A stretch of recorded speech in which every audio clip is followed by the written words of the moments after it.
Hey Internet, Adrian here for Digital Dojos. Today we're going to be unboxing and giving some first thoughts and impressions of the Sonos Era 300 speakers. I say speakers because technically I picked up a pair of them. If you aren't familiar with Sonos, they are a hi-fi wireless audio company that makes multi-room audio in particular. Very appealing, very easy, and they sell you on an ecosystem. It's a range of speakers that you can buy for your home theater, for mobile on-the-go audio experience, for your den or office or bedroom. They offer now a range of speakers for a variety of needs with the idea that you're in the Sonos ecosystem. So if you have one speaker in your living room, one speaker in your bathroom, or what have you, you can easily play your music listening services across a Sonos app in multiple rooms all at once. Very popular in like restaurants, offices, anything that requires kind of multi-room audio. They've made that kind of appeal very easy over wireless. You're not running, wired connections across, and again, making that more accessible. I don't know necessarily if I'd say affordable, but the Era 300s in particular are their newest line of speakers alongside their Era 100. And what they feature in terms of technology that makes them very appealing outside their newer, more modern designs is that of spatial audio support through Dolby Atmos. So Dolby Atmos, popular on platforms like Apple Music and so on, really offer that kind of full immersive experience. It's one of the newer technologies out there when it comes to, like home theater and that true getting that home immersive experience when it comes to music and movies, of course. And these speakers support that. So you're going to get that real kind of immersive, pinpoint accurate sound when it comes to Dolby Atmos, and we're seeing this become more and more popular and more affordable in modern days. These Era 300s do come in right under $500, so they are still in that kind of mid-range. I wouldn't consider them low tier, mid to high range in terms of speaker sets.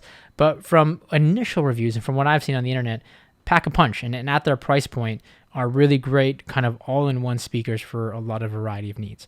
My goal is to take a look at these, enjoy them first in a stereo pair setup, because that's how some people might intend to use these for a full kind of music listening experience. Solo, of course, just to see how one of these speakers would do in a small to medium sized room, and then truly what I got them for, which honestly is probably the most overkill setup, but is going to be to replace my already overkill rear speakers in my living room surround setup, where I have two Sonos 5s as my rear speakers. I'm not an audiophile by any means. I'm maybe an amateur audiophile at that, or an aspiring audiophile.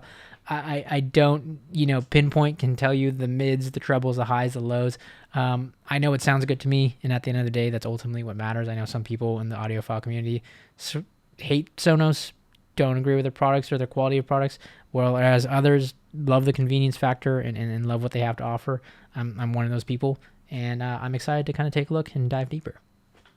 So, with that, in my fancy YouTube setup here, we actually have the overhead camera shot. Look at that. I'm a real YouTuber now. So, we're actually going to cut over there, start unboxing. Let's go ahead and take a look at this Era 300 speaker that we have here. Okay, swinging over here, we have the Era 300 that can barely fit in frame here. This is the white version. I wanted it to match the living room setup because ultimately I thought that's where this would be going. My Sonos art is in white, so yeah, wanted to have that all kind of match up. Their packaging, Sonos has gotten their packaging game up to Apple levels, where it's gotten more and more minimal and just very satisfying. They have these little locks that you just unlock here. These speakers do include the Bluetooth capabilities and options. So where Sonos in recent years has really, they've really prided themselves, I should say, in the previous years on their whole Wi-Fi technology and mesh technology, they have opened the doors to Bluetooth just for having that variety. So here we have it. Straight up, you get the product in itself, very easily displayed, the Era 300. And if I go ahead and just remove that there, lift the speaker out. Actually, let's go ahead and take a look at all the fun manuals and literature here. So this is just a setup guide. Again, I've set up a lot of Sonos speakers, very easy nowadays. Their process is very simple. And then you get the standard power cable. Take the speaker out, it's housed in this nice little kind of material right here. And here you have the Era 300. So, interesting thing about these Era 300s, different design. There's a completely unique design than all other speakers. Like, this is the first looking speaker of its kind in Sonos' lineup here. But you can already see in this mesh grill, you have that, like, where the up-firing speaker is going to go. It has this kind of all-around encompassing shape, so that's where you get really, from all angles, you're going to be getting sound that is going out from the front, left, right, and of course, like I just mentioned, the top. At the top here, to get more specific, and maybe you can kind of zoom in here a little bit, you can see you have, there you go. At the top here, you have a couple of touch capacitive buttons, so you have like the ability to play, pause, skip back and forward on the tracks.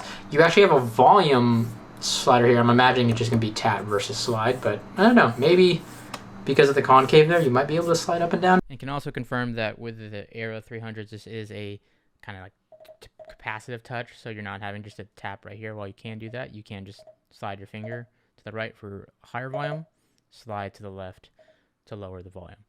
And then you have a microphone array. It looks like 4 microphone array, actually. And that's because a lot of the newer Sonos speakers in recent years have gone on that whole smart home trend. And these will have support for your Google and Amazon-based assistants.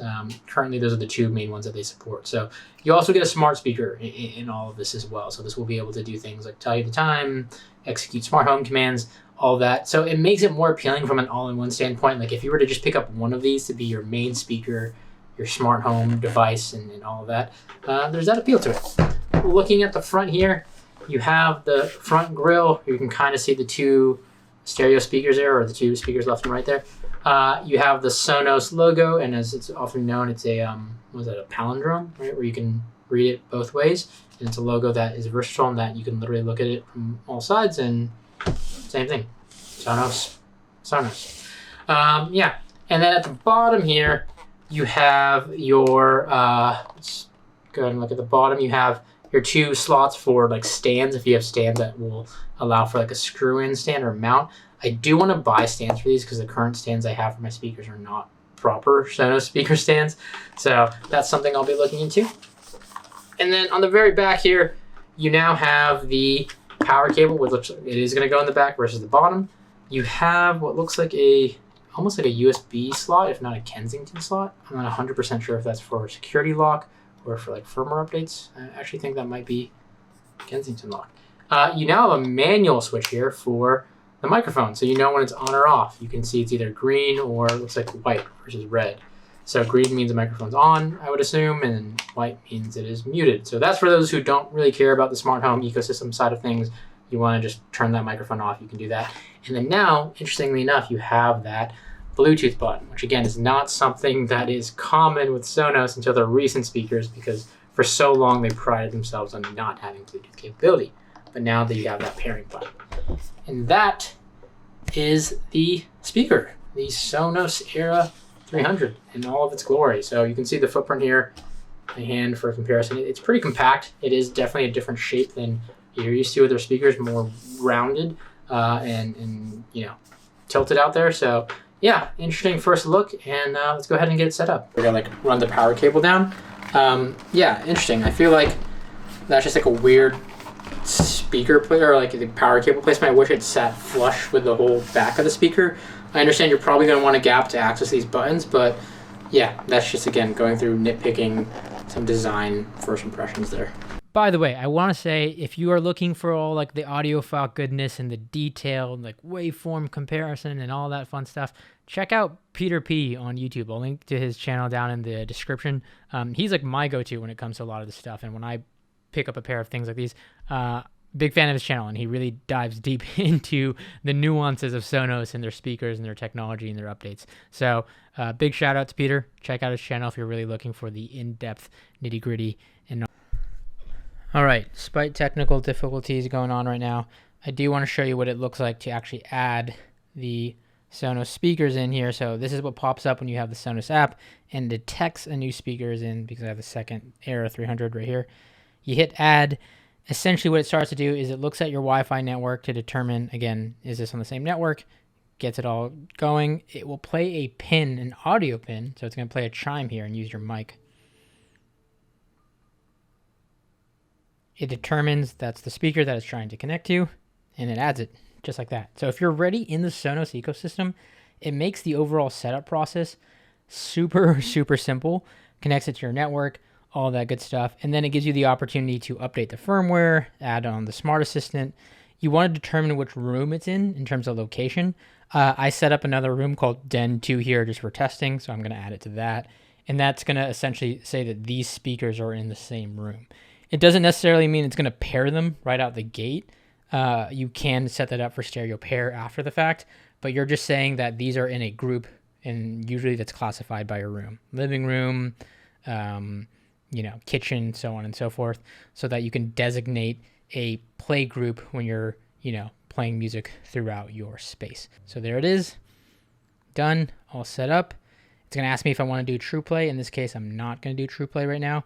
And now, as you can see here, since they're both in the same location, it's going to have me set them up as a stereo pair. I've been doing a little bit of audio testing and listening. Sentiment is I like to listen to a lot of the music that I actually listen to, and it is very wide genre based, whether it's jazz, hip hop, pop, lo-fi beats, to kind of get a sense of just what I think of the speaker, just the ear test, not the eye test, I guess. Again, by no means audiophile here, but definitely in listening and switching to the spatial audio tracks from Apple Music, which I hooked up, you definitely hear that support for the Dolby Atmos and the sound stage, the presence of the audio, some of like the background instruments and vocals, like how a lot of people to kind of describe that equivalence of like sounding like the performers in the room with you.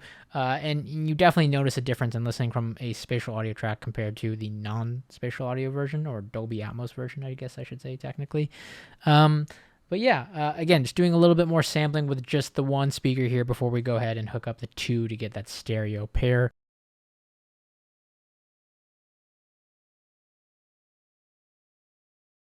Now, it goes without saying, like in these speaker impressions and so on, outside of copyright strike, the main reason also it's not relevant to, or as relevant to show you what it sounds like, is because there's too many variables there. You are listening to what a speaker coming into a microphone that then gets outputted to your speaker sounds like, and whether those are laptop speakers or really great high-end monitors. Like there's so much variable there where it won't give you obviously an accurate representation. At the end of the day, I always suggest and recommend going into a store, going into a Best Buy, going into somewhere where you can maybe sample it and test it out in person, because that's always just going to be the best equivalent to understand what it sounds like. But initial impressions here, yeah, this Era 300, it packs a punch. You could easily fill a small room. You could easily fill a medium room. And I would argue if you crank this up, it would be decently sufficient for a large room with just one of these. It could easily be an all-encompassing speaker for a music listening experience in a household or apartment. All right, and with that, ladies and gentlemen, I've spent about a day after the unboxing experience to kind of get some more thoughts around the Era 300s. I've listened to them in that single speaker experience. I then put them in a stereo pair experience to get that full kind of imaging and stereo sound.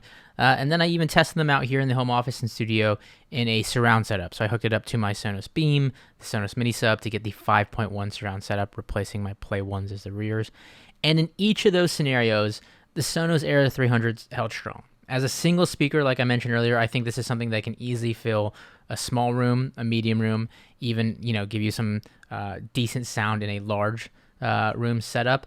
If you want that full kind of sound stage, that stereo pair and true imaging, yes, then getting two of them, putting them side by side and pairing them as a stereo pair is going to give you that great music listening experience for those who are really looking to add this to their setup.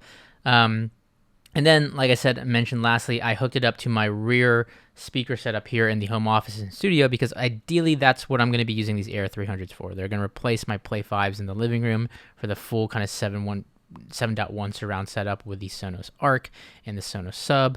And that's really where you hear the upward firing speakers shine, because while yes, you can hear it in the spatial audio and Dolby Atmos tracks, in movies and entertainment, that's really where you get the kind of sense of presence and things flying overhead, objects above you, because of those upward firing tweeters, which you just don't have in the Sonos Play 1, for example, or the Sonos even Play 5s. Those are tremendous speakers, definitely overkill for a rear surround setup. But these Era 300s in that kind of middle tier-ish right now, do offer, just a better immersive experience in that sense because of those upward firing tweeters.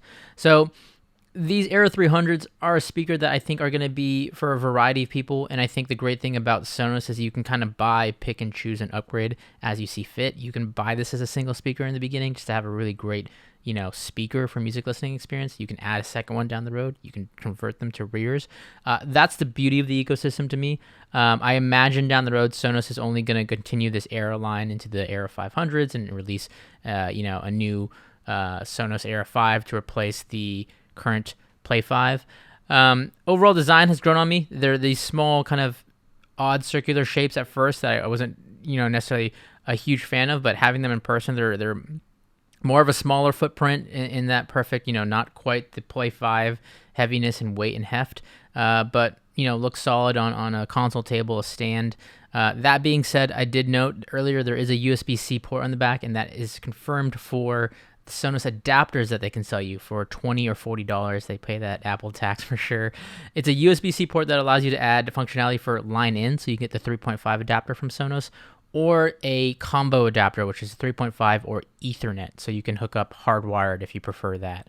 So for those who really want that, reliability in their network and or want to hook this up to something like a turntable, it's a nice touch because previously not a lot of Sonos speakers supported that other than the Play 5 with the line in. So now you have that option, albeit with a proprietary adapter, as far as I'm concerned right now, from Sonos, that you can use to set that up. And again, options for your music listening experience.